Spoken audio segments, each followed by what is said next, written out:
शेगाव येथे एक गरीब शेतकरी राहत होता. त्याची बैलं खूप अशक्त झाली होती. बैलांशिवाय तो शेती करू शकत नव्हता आणि शेतीच त्याचा एकमेव उदरनिर्वाहाचा मार्ग होता.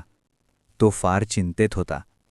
एके संध्याकाळी तो महाराजांकडे गेला आणि नम्रपणे म्हणाला, "बाबा, मला पैसे नकोत.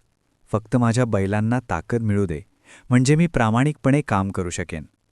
महाराज हसले, पण काही बोलले नाहीत. त्यांनी जवळच असलेले थोडे उडीद, काळे हरभरे त्या शेतकऱ्याला दिले आणि म्हणाले, "हे श्रद्धेने बैलांना खाऊ घाल." शेतकऱ्याने विश्वासाने तसेच केले.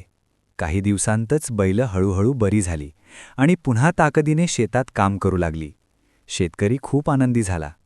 तो महाराजांचे आभार मानायला गेला तेव्हा महाराज शांतपणे म्हणाले, "देव त्यांनाच मदत करतो जे प्रामाणिकपणे आणि श्रद्धेने काम करतात. मी फक्त तुला विश्वास ठेवायला शिकवलं." कथेचा संदेश: श्रद्धा आणि परिश्रम एकत्र आले कीच खरे चमत्कार घडतात.